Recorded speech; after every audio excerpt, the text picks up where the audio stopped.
Hello everyone, welcome to Chem Experts. Today we are going to start Unit 5 States of Matter Part 1 Class 11th. Okay, let us start. So first of all we will theoretically define what the state of matter means and what are they classified into. मतलब किस किस में classified है और ये होते क्या क्या है. तो एक साइंटिस्ट थे हिथरथो उसने क्या दिया था 5 states of matter are known. ये साइंटिस्ट थे इसलिए उसकी वजह से hitherto 5 states of matter are known, जो क्या क्या है सॉलिड लिक्विड गैस. ये कॉमनली आप जूनियर क्लासेस में पढ़ चुके हैं. सॉलिड लिक्विड गैस थोड़ा सा हायर है यहाँ पे, ठीक है. एक प्लाज्मा और एक Bose Einstein condensate. Solid liquid gas आप पढ़ चुके हैं. प्लाज्मा और बोस आइंस्टीन कंडेंसेट हम यहाँ थोड़ा सा देखेंगे मेन, लेकिन इनमें से अभी भी यही है सॉलिड लिक्विड गैस, ठीक है. Out of this solid liquid and gas are commonly found. इनमें से कॉमनली क्या मिलते हैं सॉलिड लिक्विड और gas. While remaining 2 are found only under specific conditions. बाकी के जो 2 हैं वो सिर्फ स्पेशल कंडीशंस में ही पाए जाते हैं.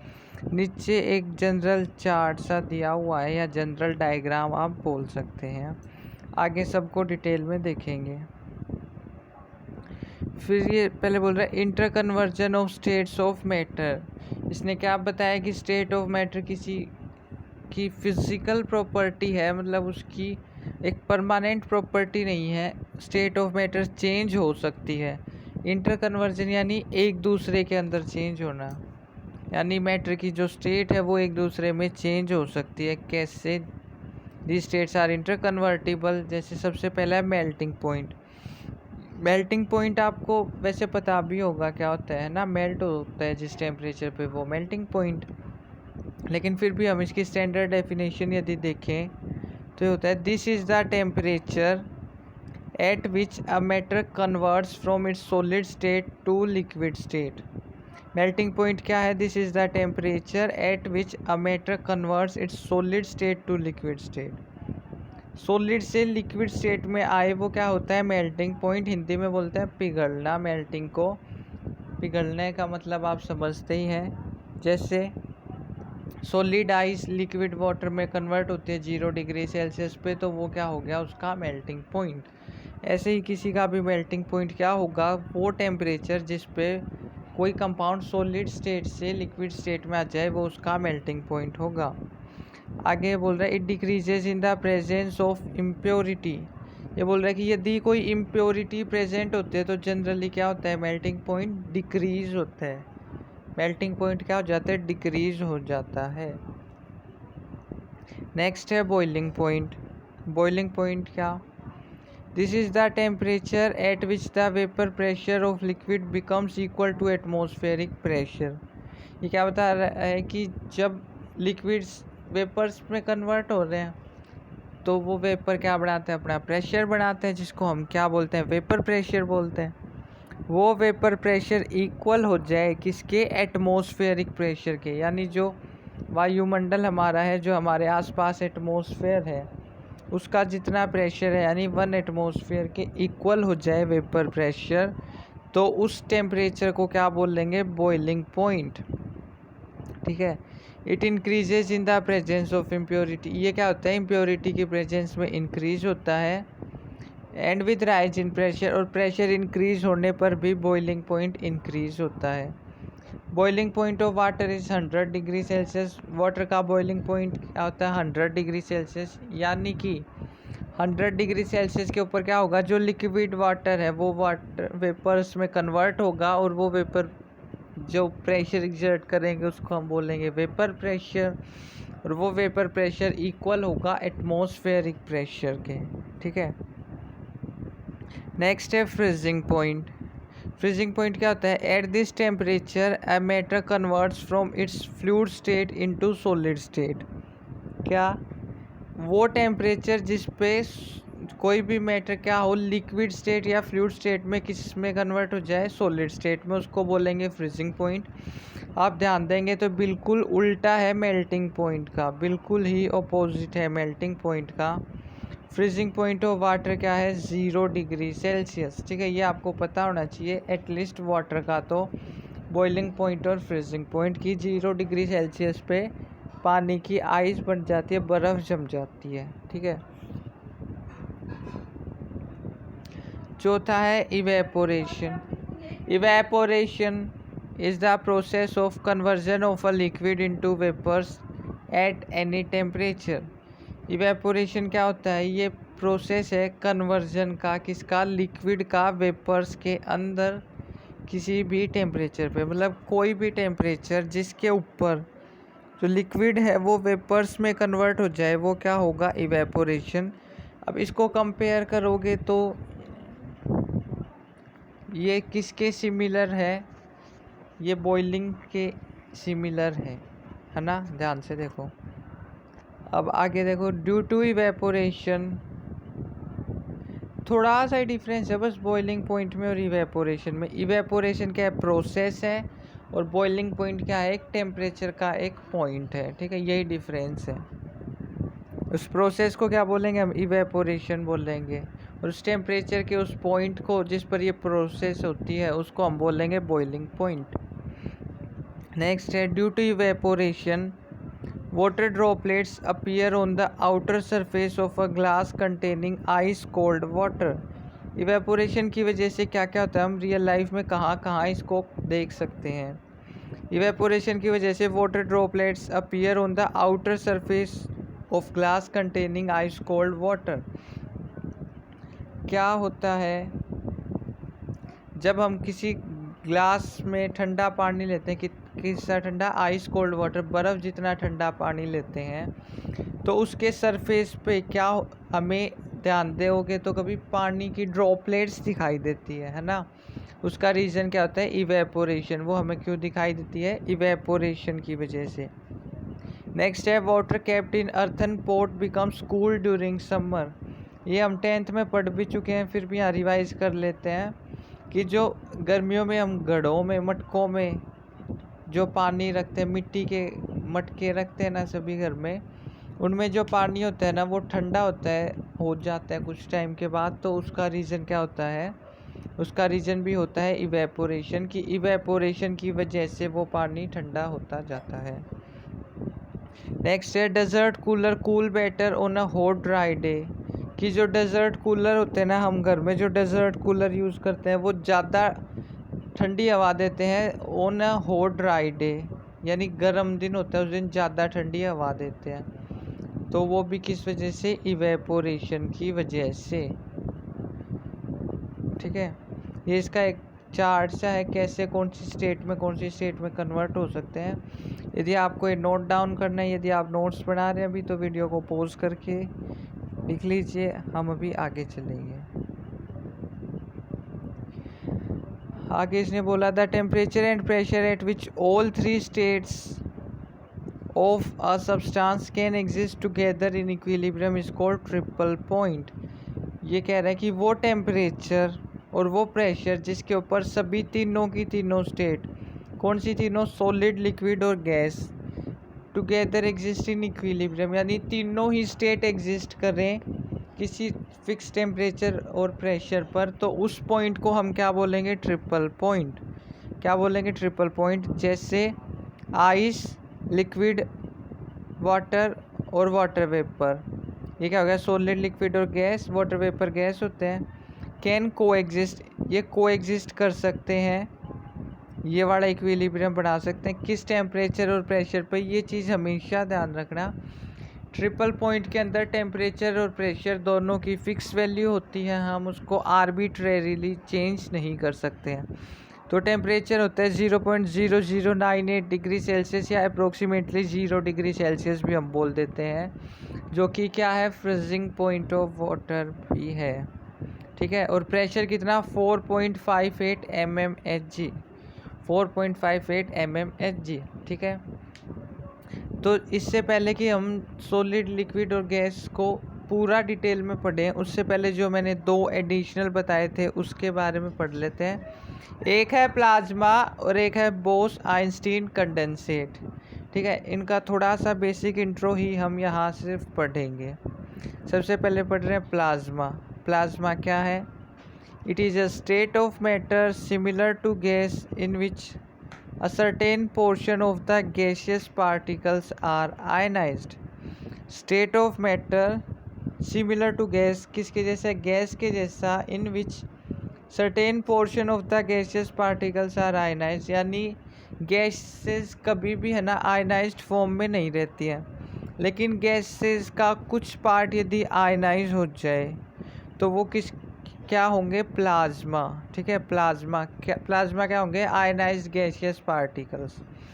Because of the average strength of the electrical forces the plasma is neutral. लेकिन यदि हम आयनाइज कर रहे हैं तो आप ये सोच रहे होंगे कि उस पर चार्ज आ रहा होगा, लेकिन जब ओवरऑल देखेंगे या एवरेज लगा के देखेंगे तो उसके ऊपर कोई चार्ज सेपरेशन नहीं होता है। प्लाज्मा कैसा होता है? न्यूट्रल। इस बात का ध्यान रखेंगे, प्लाज्मा न्यूट्रल ही होता है।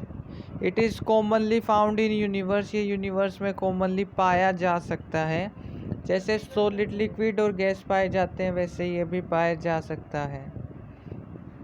On earth plasma is naturally occurring in flames, lightnings and the auroras. ठीक है, अर्थ में प्लाज्मा कहाँ कहाँ पाया जाता है? फ्लेम्स में।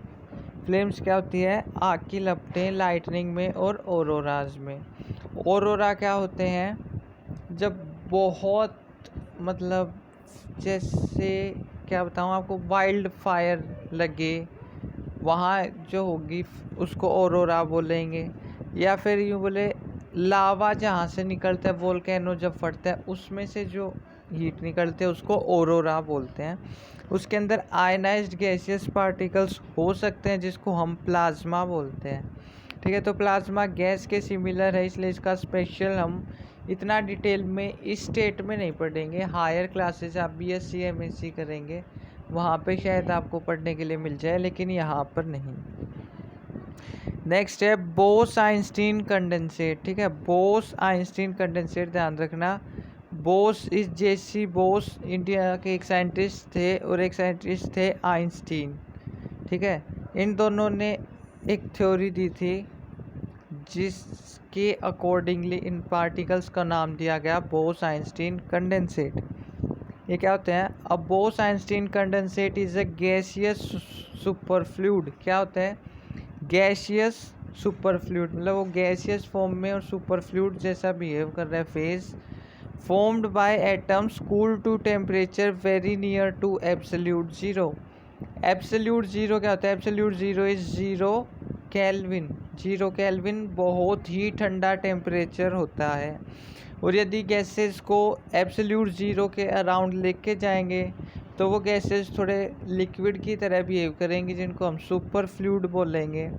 और वो उस स्टेट को हम ना ही तो लिक्विड बोल सकते हैं ना ही गैस बोल सकते हैं, इसलिए उसको क्या बोलेंगे? Bose Einstein condensate. ठीक है, this state was first predicted by Satyendra Nath Bose and Albert Einstein in 1924-25। ठीक है, सबसे पहले ये स्टेट किसने प्रिडिक्ट की थी? एक इंडिया के साइंटिस्ट थे सत्येंद्र नाथ बोस और एक और थे एल्बर्ट आइंस्टीन। आइंस्टीन का नाम तो आपने सभी ने सुना होगा, इंडियन साइंटिस्ट का नाम भी सुनो, सत्येंद्र नाथ बोस, जिसको बाद में नोबेल प्राइज़ भी मिला था। कब की थी? 1924-25 में। Such first condensate was produced by Eric Cornell. ठीक है, ऐसे पहले कंडेंसेट किसने बनाए थे? एरिक कॉर्नेल ने एंड कार्ल वीमैन इन 1995। किसने प्रोड्यूस किए? इन्होंने सिर्फ थ्योरी दी थी, प्रेडिक्ट किए थे। ठीक है, प्रूव नहीं किए थे। सबसे पहले प्रोड्यूस किसने किए? कॉर्नेल और कार्ल वीमैन ने 1995 में। देखो 1995 में। ठीक है, it can be thought of as the opposite of a plasma. इसको हम क्या किसकी तरह कंसिडर कर सकते हैं? प्लाज्मा के ऑपोजिट एक स्टेट कंसिडर कर सकते हैं जिसके अंदर क्या होता है? गैसियस सुपरफ्लूइड 0 केल्विन पर या एब्सोल्यूट 0 टेम्परेचर पर। जबकि प्लाज्मा में क्या था? आयनाइज्ड गैसियस पार्टिकल्स थे। ठीक है, अब factors deciding physical state of a substance, कि वो कौन से फैक्टर्स हैं जो किसी भी सब्सटेंस की फिजिकल स्टेट डिसाइड करते हैं। मतलब क्या डिसाइड करता है कि कोई स्टेट ऑफ मैटर सॉलिड होगी, लिक्विड होगी या गैस होगी। ठीक है, तो सबसे पहले for gaseous state, gaseous state के लिए forces of attraction is very much less than thermal energy. Thermal energy is the heat required, मतलब उसके गर्म करने पर जो एनर्जी रिलीज होती है, हीट से रिलेटेड जो एनर्जी होती है। फोर्सेज ऑफ अट्रैक्शन यानी मोलिक्यूल्स के बीच में जो अट्रैक्शन होता है वो, तो गैसियस स्टेट में जो फोर्सेज ऑफ अट्रैक्शन है वो बहुत कम होता है, इसलिए वो फ्रीली मूव करते हैं, एक दूसरे से दूर दूर भागते हैं, और उनकी थर्मल एनर्जी ज़्यादा होती है, इसलिए गैसियस स्टेट एग्जिस्ट करती है। दूसरा है लिक्विड स्टेट। लिक्विड स्टेट में क्या होगा, जब फोर्सेज ऑफ अट्रैक्शन ज़्यादा हो जाएं थर्मल एनर्जी से। ठीक है, फोर्सेज ऑफ अट्रैक्शन क्या हो जाए, ज़्यादा हो जाए थर्मल एनर्जी से, तो क्या होगी, वो स्टेट एक लिक्विड स्टेट होगी। और जब force of attraction much much greater then हो जाए थर्मल एनर्जी से, तो वो क्या होगी, सॉलिड स्टेट होगी, है ना।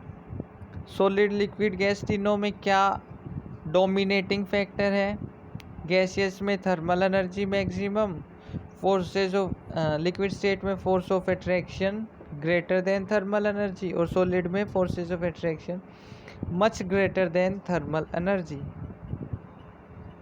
Next is intermolecular forces. Next क्या है हमारा, इंटरमोलेक्युलर फोर्सेज। इंटरमोलेक्युलर में टर्मिनोलॉजी आपको पहले भी बता चुका हूँ। इंटरमोलेक्युलर यानी दो मोलिक्यूल्स के बीच में जो फोर्स होते हैं वो इंटरमोलेक्युलर फोर्सेस होते हैं। तो the first of attraction existing among the molecules of a substance, gaseous, liquid और सॉलिड, आर कॉल्ड इंटरमोलेक्युलर फोर्सेस। कि जो फोर्स ऑफ अट्रैक्शन एग्जिस्ट करते हैं किसके बीच में, among the molecules of substance, किसी भी सब्सटेंस के मोलिक्यूल्स के बीच में जो फोर्स ऑफ अट्रैक्शन है, चाहे वो गैसियस स्टेट हो, सॉलिड हो, चाहे लिक्विड हो, उस फोर्स ऑफ अट्रैक्शन को हम क्या बोलेंगे, इंटरमोलिक्युलर फोर्सेस बोलेंगे। फिर ये बोल रहे हैं greater the intermolecular forces higher is the melting and boiling point. जितने ज़्यादा इंटरमोलिक्युलर फोर्सेज होंगे, मेल्टिंग पॉइंट और बॉइलिंग पॉइंट उतना ही ज़्यादा होगा। नेक्स्ट है attractive intermolecular forces are known as van der Waals forces. कि जो इंटरमोलिकुलर फोर्सेज दो तरह के हो सकते हैं, अट्रैक्टिव और रिपल्सिव, मतलब एक दूसरे को अट्रैक्ट करें और एक दूसरे को रिपल्स करें। तो जो अट्रैक्टिव वाले होते हैं उनको हम क्या बोलते हैं, वंडरवॉल फोर्सेज। तो आगे मैं कहीं भी वंडरवॉल फोर्सेज इस टर्म का नाम लूँगा तो आपको समझ जाना है कि उसका मतलब क्या है। इसका मतलब है इंटरमोलिकुलर फोर्सेज हैं वो भी अट्रैक्टिव वाले। ठीक है, हमेशा अट्रैक्टिव वालों को ही सिर्फ वंडरवॉल्स बोलेंगे। नेक्स्ट है different types of intermolecular forces are briefly explained below. कि जो अलग अलग टाइप के इंटरमोलिकुलर फोर्सेज है वो हम डिटेल में यहाँ पढ़ रहे हैं। सबसे पहले डाइपोल डाइपोल इंटरेक्शन। तो डाइपोल तो आप पढ़ भी चुके होंगे, और नहीं पढ़ा तो नाम से भी थोड़ा सोच सकते हैं। डाइपोल यानी दो पोल होंगे। अब दो पोल किसके होंगे, मैग्नेटिक फील्ड के होंगे या फिर इलेक्ट्रिक फील्ड के होंगे, है ना। तो उन दो पोल को हम किससे रिप्रेजेंट करेंगे, डेल पॉजिटिव और डेल नेगेटिव से, और इसको बेस मानेंगे इसका इलेक्ट्रॉन डेंसिटी। ठीक है, इलेक्ट्रॉन डेंसिटी जिस तरफ ज़्यादा हो जाएगी उस तरफ डेल नेगेटिव, और जिस तरफ कम हो जाएगी उस तरफ डेल पॉजिटिव। ठीक है ना। तो ऐसे क्या बन गए डाइपोल। तो जैसे HCl का मोलिक्यूल है क्लोरीन, क्योंकि ज़्यादा इलेक्ट्रोनेगेटिव है तो ये अपने शेयर्ड पेयर ऑफ इलेक्ट्रॉन्स कुछ ज़्यादा ही अपनी तरफ खींच के रखते हैं, इसलिए इसके ऊपर आ गया नेगेटिव चार्ज। वहीं हाइड्रोजन पर आ जाएगा थोड़ा सा पॉजिटिवली चार्ज। डेल का मतलब है थोड़ा सा चार्ज है, कंप्लीट सेपरेशन नहीं हुआ चार्ज का, ना ही सभी इलेक्ट्रॉन्स क्लोरीन पर गए हैं ना ही हाइड्रोजन पर से हटे हैं, लेकिन थोड़ा सा ऐसे दो पोल्स क्रिएट हो गए, इसको हमने बोला डाइपोल। अब डाइपोल डाइपोल की इंटरेक्शन कैसे होगी आप थोड़ा सोच भी सकते हो, लेकिन फिर भी हम स्टैंडर्ड डेफिनेशन से जाएंगे। Dipole dipole forces act between the molecules possessing permanent dipoles. वो मोलिक्यूल्स जिनमें परमानेंट डाइपोल्स होता है उनके बीच में जो फोर्स ऑफ अट्रैक्शन होगा उसको क्या बोलेंगे? Dipole dipole interaction. एग्जाम्पल है HCl, HBr और भी आपको पता होंगे। The interaction is stronger then London forces and weaker then ion ion interaction. ये जो इंट्रैक्शन है स्ट्रोंगर होता है किससे? लंडन फोर्सेज से, और वीकर होता है आयन आयन इंट्रैक्शन से। ठीक है, या आयन आयन इंट्रैक्शन क्या होगा? आयन और आयन के बीच में जो इंट्रैक्शन होता है उससे तो ये वीकर होता है, लेकिन जो लंडन फोर्सेज होते हैं उनसे क्या होता है? स्ट्रोंगर होता है। नेक्स्ट है डाइपोल और इंड्यूस डाइपोल। इंड्यूस का मतलब होता है कुछ हम खुद की तरफ से करें, जैसे पहले डेफिनेशन फिर समझाऊंगा। Dipole induce dipole forces act between the polar molecules having permanent dipole and the molecules lacking permanent dipole. इसमें क्या होगा? एक मोलिक्यूल जिसमें परमानेंट डाइपोल हो और दूसरा जो लैक कर रहा हो परमानेंट डाइपोल से, तो उसमें परमानेंट डाइपोल नहीं हो, लेकिन वो जो एक पोलर मोलिक्यूल है वो उसके अंदर क्या कर दे? इंड्यूस कर दे। मतलब ए बी है, मान लिया बी पर थोड़ा सा कैसा चार्ज है? पॉजिटिव चार्ज है, तो नॉन पोलर मोलिक्यूल्स की जो साइड बी की तरफ होगी उस पर थोड़ा सा बी के ऑपोजिट चार्ज आ जाएगा, और ऐसे क्या होगा? एक नॉन पोलर मोलिक्यूल भी पोलराइज हो जाएगा। नेक्स्ट है डिस्पर्जन फोर्सेज या लंडन फोर्सेज। ठीक है, आयनिक फोर्सेज में बता चुका हूँ, लंडन फोर्सेज किसको बोलेंगे? डिस्पर्जन फोर्सेज को। डिस्पर्जन फोर्सेज का दूसरा नाम है लंडन फोर्सेज। ये होते क्या है वो हम यहाँ डिटेल में देख लेते हैं। डिस्पर्जन फोर्सेज और London forces are present among non planar atoms. Dispersion forces किस में होते हैं? नॉन प्लेनर एटम्स में होते हैं और मॉलिक्यूल्स में, जैसे among the atoms of chlorine molecules. जैसे क्लोरीन के मॉलिक्यूल्स हैं Cl2। ठीक है, तो जो क्लोरीन उनके आपस में फोर्सेज होंगे उनको हम डिस्पर्जन फोर्सेज बोलेंगे। These are the weakest intermolecular forces. सबसे वीकेस्ट होते हैं ये। दीज फोर्सेज इंक्रीज विद, और इंक्रीज कैसे कैसे होंगे? Increase in number of electrons in molecules. Number of electrons बढ़ेंगे तो डिस्पर्जन फोर्स बढ़ेंगे। दूसरा increase in molecular size. Molecular size increase होगा तो भी डिस्पर्जन फोर्स या लंडन फोर्स इंक्रीज होंगे। अब स्टार्ट करते हैं हमारी तीनों स्टेट्स में से पहली स्टेट, द गैसियस स्टेट। ठीक है, the gaseous state, this is the simplest state of matter. सबसे सिंपलेस्ट स्टेट होती है मैटर की। कौन सी state? Gaseous state. Characteristics of this state of matter are. इसके कैरेक्टरिस्टिक्स क्या होते हैं हम यहाँ देखेंगे। सबसे पहला, in gases the intermolecular forces are weakest. Gases के अंदर जो इंटरमोलिकुलर फोर्सेज होते हैं क्या होते हैं? वीकेस्ट होते हैं, सबसे वीक होते हैं गैस के इंटरमोलिकुलर फोर्सेज। दूसरा है, gases are highly compressible. Gases जो होते हैं क्या होते हैं? हाईली कॉम्प्रेसिबल होते हैं, बहुत ज़्यादा लिमिट तक हम उनको कॉम्प्रेस कर सकते हैं। तीसरा है, gases exert pressure equally in all direction. Gases जो होते हैं वो हर डायरेक्शन में इक्वल प्रेशर डालती है। नेक्स्ट है, gases have much lower density than the solids and liquids. इनकी डेंसिटी भी जो होती है गैसेज की वो सॉलिड्स और लिक्विड्स के कंपैरिजन में बहुत कम होती है। नेक्स्ट है, volume and shape of the gases are not fixed. जो गैसेज हैं उनकी वॉल्यूम और शेप फिक्स नहीं होती है, कंटेनर पर डिपेंड करती है। Gases mix evenly and completely in all proportions without any mechanical aid. कि दो गैसेज को यदि हम एक बॉक्स में रखते हैं तो वो बिना किसी मैकेनिकल एड के, मतलब बिना किसी की हेल्प के अपने आप ही मिक्स हो जाती हैं। तो ये कुछ प्रॉपर्टी हैं। आई होप आपको इनमें से मोस्ट ऑफ पता भी होगा, लेकिन फिर भी पढ़ाना मेरा फ़र्ज़ था। अब देखते हैं measurable properties of gases. Gases की कौन कौन सी प्रॉपर्टी हम मेजर कर सकते हैं। मास मेजर कर सकते हैं, किस यूनिट में करेंगे? ग्राम या फिर किलोग्राम में। दूसरा है वॉल्यूम। वॉल्यूम किसकी इक्वल होएगी? जो कंटेनर की वॉल्यूम होएगी उसके ही इक्वल होएगी गैसेज की वॉल्यूम। ठीक है, और किस में रिप्रेजेंट करते हैं जनरली? लीटर में या फिर मिलीलीटर में, ठीक है। ये यूनिट कन्वर्जन आपको पता होना चाहिए। 1 litre is equals to 1000 millilitre is equals to 1000 centimetre is equals to 1 decametre cube. यहाँ पर है ना क्यूब आएगा, ठीक है। वॉल्यूम यदि लेंथ की यूनिट में मेजर करते हैं तो फिर हम वहाँ लेंथ का क्यूब लेते हैं, ठीक है। तो 1000 ml इक्वल होएगा 1 डेकामीटर के, ठीक है, 1 डेकामीटर क्यूब के, सॉरी, ठीक है। तो ये कन्वर्जन के फॉर्मूला आपको आने चाहिए, मस्ट है, इम्पोर्टेंट है। तीसरी जो चीज़ है वो है प्रेशर। प्रेशर हम मेजर कर सकते हैं किससे? By using manometer. किससे? मैनोमीटर से।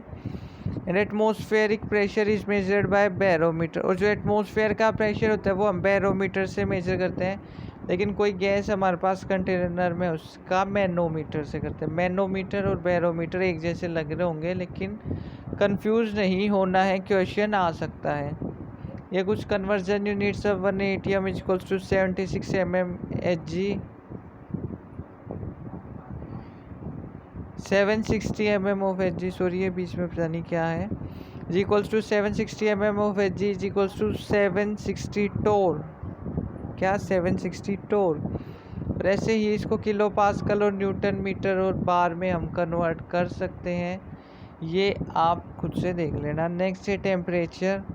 टेम्परेचर हम सेल्सियस स्केल या केल्विन स्केल दोनों में मेजर कर सकते हैं। इसका रिलेशन हमें पता है कि केल्विन में टेम्परेचर निकालना होता है तो हम सेल्सियस के टेम्परेचर को 273 में ऐड कर देते हैं, ठीक है। तो ये सिंपल सी बात है, हम सभी की मेजर कर सकते हैं, यहाँ गैसेज में स्पेशल पढ़ रहे हैं। फिर ये बोल रहे हैं स्टैंडर्ड टेम्परेचर एंड प्रेशर क्या होता है, जिसको हम बोलते हैं STP, standard temperature and pressure. कई बार आपको क्वेश्चंस में दिया मिलेगा, मतलब टेम्परेचर और प्रेशर की वैल्यू नहीं दी होगी, वहाँ पे NTP या फिर STP लिखा मिलेगा, उनकी वैल्यूज़ आपको पता होनी चाहिए। STP मतलब स्टैंडर्ड टेम्परेचर एंड प्रेशर, और NTP मतलब नॉर्मल टेम्परेचर एंड प्रेशर। तो NTP तो होता है 0 डिग्री सेल्सियस, नहीं, NTP होगा नॉर्मल टेम्परेचर यानी रूम टेम्परेचर, यानी कि 24 या 25 डिग्री सेल्सियस, और प्रेशर कितना? 1 एटमॉस्फेयर। लेकिन STP क्या होता है? STP होता है 0 degree Celsius, standard temperature 0 degree Celsius, और प्रेशर होता है 1 बार एग्जैक्टली इक्वल टू 10 पास्कल, ठीक है। और STP के ऊपर जो आइडियल गैस की वॉल्यूम होती है कितने होते हैं? 22.71 लीटर पर मोल। कितनी? 22.7 लीटर पर मोल होती है STP पर यदि हम किसी गैस को रखें तो। आगे हम पढ़ेंगे कुछ गैस लॉज जो बहुत ही ज़्यादा इम्पोर्टेंट है, ठीक है। ध्यान से सुनेंगे इसको, बहुत ज़्यादा इम्पोर्टेंट है। सबसे पहला बॉयल्स लॉ, ठीक है। बॉयल्स लॉ क्या बताता है? Volume of given mass of gas is inversely proportional to its pressure and constant temperature at constant temperature, कि यदि हम टेम्परेचर को कांस्टेंट रखें तो किसी भी गैस की वॉल्यूम होती है वो इनवर्सली प्रोपोर्शनल होती है प्रेशर के, यानी प्रेशर ज़्यादा तो वॉल्यूम कम, वॉल्यूम ज़्यादा तो प्रेशर कम। PV का ग्राफ ये यहाँ दिखाया हुआ है। लेकिन यदि V की जगह हम 1/V लेंगे तो ये कैसा हो जाएगा? डायरेक्टली प्रोपोर्शनल, और ऐसा ग्राफ आएगा। इन्वर्सली प्रोपोर्शनल में कैसा आएगा? ऐसा ग्राफ आएगा, ठीक है। और PV का यदि हम लें एट कांस्टेंट टेम्परेचर, अलग अलग टेम्परेचर्स पे, तो वो क्या आएंगे? कांस्टेंट। PV वर्सेस P यदि हम लेंगे तो यहाँ से बता रहे हैं V is inversely proportional to P, या फिर P into V is equals to K, किसी कांस्टेंट के इक्वल हो जाएगा, ठीक है। इस कांस्टेंट की वैल्यू किस पे डिपेंड करेगी? Mass, temperature and nature of gas पे। किस पे? मास पे, टेम्परेचर पे और नेचर ऑफ गैस पे। और यहाँ से एक टर्म आते हैं P1 V1 is equals to P2 V2, क्योंकि इनका मल्टीप्लिकेशन क्या है? कांस्टेंट है। तो P1 V1 कांस्टेंट होगा, P2 V2 कांस्टेंट होगा। तो यदि हमें कोई चेंज करना है तो हम यहाँ से कर सकते हैं इस फॉर्मूला को अप्लाई करके। तो हो सकता है मोस्ट प्रोबेबली आपको इस ऐसे टॉपिक्स के क्वेश्चन मिल जाएं, तो आपको वो रिलेशन पता होना चाहिए। बॉयल्स लॉ क्या बताता है? PV is equals to constant, या फिर P1 V1 is equals to P2 V2, या फिर V is inversely proportional to P। इन तीनों में से कोई भी इक्वेशन यूज हो सकती है। आगे बोल रहे हैं isotherm. Iso means same, therm is related to temperature. तो कांस्टेंट टेम्परेचर पर जो भी हम ग्राफ लेते हैं उसको क्या बोलते हैं, उसको हम आइसोथर्म बोलते हैं। आगे बोल रहे हैं air is dense at sea level because it is compressed by mass. कि जो सी लेवल होती है उसके जो एयर होती है, उसकी हवा होती है, वो ज़्यादा डेंस होती है क्योंकि वो कॉम्प्रेस्ड रहती है। ठीक है। दूसरा है चार्ल्स लॉ। चार्ल्स लॉ क्या बताता है, V इज़ डायरेक्ट, अब मैं बता रहा हूँ देखो, V is directly proportional to T। Volume जो है डायरेक्टली प्रोपोर्शनल है टेम्परेचर के, या फिर वॉल्यूम अपॉन टेम्परेचर क्या होगा, कांस्टेंट, या फिर V1 upon T1 is equals to V2 upon T2। इन तीनों में से बस यही इम्पोर्टेंट है, इसकी थ्योरी आप खुद लिख सकते हैं यदि आपको ये पता होगा तो। फिर ये बता रहे हैं एब्सोल्यूट ज़ीरो क्या होता है। तो absolute zero is the theoretically possible temperature at which the volume of the gas becomes zero. Absolute zero का मतलब वो टेम्परेचर जिसके ऊपर गैस की वॉल्यूम ज़ीरो हो जाए। और ये कैसे है, सिर्फ थ्योरेटिकली पॉसिबल है, रियल लाइफ में ऐसा पॉसिबल नहीं है। ठीक है। It is equal to 0 degree Celsius और 273 केल्विन। किसके इक्वल होता है, 0 डिग्री सेल्सियस के या 273 केल्विन के, जिसके ऊपर क्या हो जानी चाहिए, गैस की वॉल्यूम 0 हो जानी चाहिए। वॉल्यूम क्योंकि टेम्परेचर के डायरेक्टली प्रोपोर्शनल है तो ये ग्राफ आएगा। ठीक है। Iso bar, iso mean same, bar is related with pressure. तो कोई भी ग्राफ प्लॉट किया जाए प्रेशर को कांस्टेंट रख के उसको हम बोलेंगे आइसो बार। ठीक है। फिर बता रहे हैं Charles law explains that gases expand on heating, so hot air is less dense then cold air. Charles law ने बताया कि जो गैसेज होती हैं वो हीट करने पर क्या होती है, एक्सटेंड कर जाती है, बढ़ जाती हैं। इसलिए हॉट एयर क्या होती है, लेस डेंसिटी होती है उसकी कोल्ड एयर से। ठीक है। नेक्स्ट है गे ल्यूसेक्स लॉ। क्या है गे ल्यूसेक्स लॉ, एक साइंटिस्ट है जिन्होंने क्या बताया, pressure is directly proportional to temperature. ठीक है। या फिर pressure is equals to constant into temperature, या pressure upon temperature is equals to constant, या P1 upon T1 is equals to P2 upon T2। ठीक है। इसकी डेफिनेशन आप बता सकते हो, ग्राफ इसका कुछ ऐसा आएगा। Iso course, iso means same, core यानी वॉल्यूम को कांस्टेंट रख के कोई ग्राफ निकाला जाए उसको हम बोलेंगे आइसो कोर्स। अभी आपको थोड़ा कन्फ्यूजन हो रहा होगा, बॉयल्स लॉ, चार्ल्स लॉ, गे ल्यूसेक्स लॉ, PV VT पता नहीं क्या बताने लग रहे हैं। तो ना इस कन्फ्यूजन को हटाने के लिए हम एक ट्रिक बनाएंगे, और वो ट्रिक कहाँ से बनाएंगे, वो हम इसी के कंक्लूजन से बनाएंगे कि इन सब लॉ ने मिलके एक्चुअली हमको क्या दिया। नेक्स्ट और देख लो, नेक्स्ट है एवोगैड्रोस लॉ। ठीक है। बॉयल्स लॉ, चार्ल्स लॉ, गे ल्यूसेक्स लॉ, इनको मैं याद करना बता दूंगा।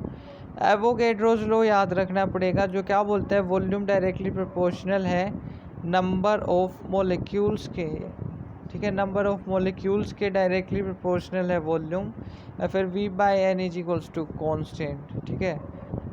मोलर गैस वॉल्यूम क्या होती है, STP पर अभी बताया था 2.24 लीटर वॉल्यूम होती है 1 मोल ऑफ गैस की, उसको क्या बोलते हैं, मोलर गैस वॉल्यूम बोलते हैं। आगे भी बोल रहे हैं आइडियल गैस इक्वेशन कैसे आती है, क्या होती है। तो पहले बॉयल्स लॉ ने ये दे दिया, फिर चार्ल्स ने ये दे दिया, एवोगैड्रो ने ये दे दिया, एक गे ल्यूसेक्स ने भी दे दिया। ठीक है। तो अब इन चारों को यदि हम एक साथ अप्लाई करें तो हम क्या देखते हैं, हमें ये मिलता है कि PV is directly proportional to NT। PV जो है वो डायरेक्टली प्रोपोर्शनल है NT के, और इसको हटाते हैं डायरेक्टली प्रोपोर्शनलिटी के साइन को, तो वहाँ पर आ जाएगा एक कांस्टेंट जिसको हम रिप्रेजेंट करते हैं R से। ठीक है। तो हो जाएगा PV is equals to nRT, जहाँ P है प्रेशर, V है वॉल्यूम, N है number of moles, R is the universal gas constant. यहाँ पे कांस्टेंट है जो गैसेज में अप्लाई हो रहा है, इसलिए उसको यूनिवर्सल गैस कांस्टेंट बोलेंगे। और T क्या है, टेम्परेचर। ठीक है। अब यहाँ से हम एक चीज़ और थोड़ा पहले चलो ट्रिक बता देता हूँ याद रखने की। इधर से याद रखना Boyle's law, Charles law, Gay-Lussac's law, BCG alphabetically arrange है, ये अल्फ़ाबेटिकली अरेंज है। अब इधर से थोड़ा सा रट लेना PV, VT, PT। इनके बीच में रिलेशन क्या है वो तो हम यहाँ से निकाल सकते हैं। PV = nRT, सिंपल सी इक्वेशन है, ठीक है। तो इधर लिखेंगे Boyle's law, Charles law, Gay-Lussac's law, PV, VT, PT, इनके बीच में ये रिलेशन बता रहा है। तो ये थोड़ी सी एक ट्रिक है जो मैं अप्लाई करता हूँ इन चीज़ों को याद रखने के लिए। आप चाहें तो अपनी खुद की बना सकते हैं। आर की क्या वैल्यू होती है वो यहाँ पर दी हुई है। जनरली जो थर्ड वाली वैल्यू है R = 8.314 जूल पर केल्विन पर मोल, ये जनरली सबसे ज़्यादा यूज़ की जाती है। बाकी हम क्वेश्चन की गिवन लैंग्वेज और साइंस के अकॉर्डिंगली हम चूज़ करेंगे, ठीक है। अब ये बता रहे हैं कि यहाँ से एक और चीज़ हम निकाल सकते हैं, वॉल्यूम की वैल्यू निकाल सकते हैं nRT / P, ठीक है। n की वैल्यू हम 1 रख देते हो जाएगा RT/P। अब डेंसिटी हमें निकालनी, तो डेंसिटी होती है मास बाय वॉल्यूम। मास यहाँ पे हम रख लिया और डिवाइड करते हैं इसको RT/P से, P ऊपर आ जाएगा तो डेंसिटी की वैल्यू यहाँ से ये आ जाएगी, ठीक है। तो ये ऐसे कुछ चीज़ें है ना NCERT में नहीं दी होती हैं, हमें खुद से ही सोचनी पड़ती है। इस इक्वेशन से हम वॉल्यूम निकाल सकते हैं, वॉल्यूम निकाल सकते हैं तो फिर डेंसिटी भी निकाल सकते हैं। फिर बोल रहे हैं हम बहुत देर से आपने देखा होगा आइडियल गैस कर रहे हैं। वो आइडियल गैस क्या है और रियल गैसेस जो होती हैं वो क्या होती हैं। आइडियल का मतलब क्या होता है, पहले थोड़ा दिमाग में लाओ। आइडियल का मतलब होता है कि हम किसी को देख देख के बोले भाई वो मेरा आइडियल है, वो बेस्ट है, हम किसी को द बेस्ट माने, ठीक है। तो ऐसे ही क्या होती है आइडियल गैस, कोई एक ऐसी गैस कंसिडर कर ली जो रियल में नहीं एग्जिस्ट करती है। Gas which obeys the equation PV = nRT, वो गैस जो इस इक्वेशन को फॉलो करेगी at every temperature and pressure range strictly is known as ideal gas. तो वो गैस जो हर टेम्परेचर और हर प्रेशर पर इस आइडियल गैस इक्वेशन को फॉलो करेगी वो होगी आइडियल गैस, ठीक है। रियल लाइफ में ऐसी कोई भी गैस नहीं पाई जाती है, हालांकि कुछ टेम्परेचर्स ऐसे होते हैं, कुछ टेम्परेचर प्रेशर के पॉइंट्स होते हैं जहां रियल गैसेस आइडियल गैसेस की तरह बिहेव करने लग जाती है, ठीक है।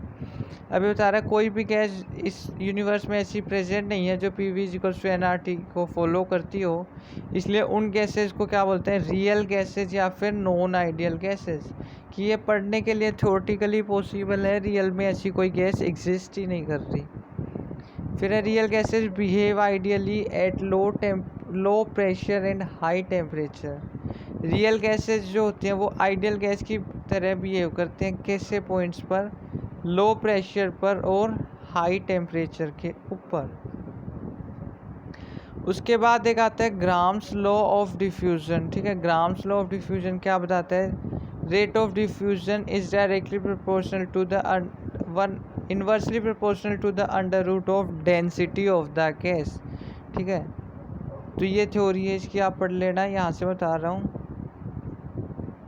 R1/R2 = √D2/D1 = √M2/M1। ये ऐसा क्यों, ये तो ग्राम्स लॉ है। डेंसिटी को जब मास बाय वॉल्यूम रखेंगे तो वॉल्यूम कांस्टेंट हो जाएगी, तो M2/M1 के इक्वल आ जाएगा। डिफ्यूज़न क्या होता है, अब शायद आपने पढ़ा नहीं होगा, तो डिफ्यूज़न क्या होता है, वैसे हम 10th क्लास में पढ़ चुके हैं डिफ्यूज़न ऑस्मोसिस, लेकिन फिर भी मैं फिर से बता दे रहा हूँ। Diffusion is the tendency of gases to distribute itself uniformly throughout the available space, while effusion is the movement of gas through a small hole when it is subjected to pressure। Diffusion क्या होता है, कोई gas क्या हो distribute हो uniformly हर direction में, तो वो क्या होगी डिफ्यूजन। और डिफ्यूजन का उल्टा होगा इफ्यूजन, जो क्या होगा सभी एक जगह क्या हो रहे हैं कलेक्ट हो रहे हैं, वो होगा इफ्यूजन। बिखर रहे हैं वो होगा डिफ्यूजन, ठीक है। डिटेल के लिए आप क्लास 10th की बुक रेफ़र कर सकते हैं, मैं यहाँ इतनी डिटेल में नहीं बता सकता क्योंकि ये बेसिक चीज़ है, आपको पता होनी चाहिए। फिर आया Dalton's law of partial pressure. Dalton एक साइंटिस्ट है जिसने क्या बताया, यदि एक गैसेस का मिक्सचर लेते हैं तो उसके अंदर क्या होता है, तो सभी मिक्सचर के गैसेस का जो पार्शियल प्रेशर होता है वो टोटल पार्शियल प्रेशर के इक्वल होता है, यानी P=P1 + P2 up to Pn। ठीक है, ये चीज़ हम अप्लाई भी कर सकते हैं इसके अंदर। This is the equation of state of gaseous mixture, यानी मिक्सचर के अंदर N1 + N2 + N3 up to जितने भी पार्टिकल्स है वहाँ तक ऐड करके हम अप्लाई कर सकते हैं। Thanks for watching, I hope you like the video. कोई प्रॉब्लम आती है तो मुझे कमेंट बॉक्स में बताएं और ज़्यादा से ज़्यादा मेरा चैनल शेयर करें, सब्सक्राइब करें प्लीज़। Thank you.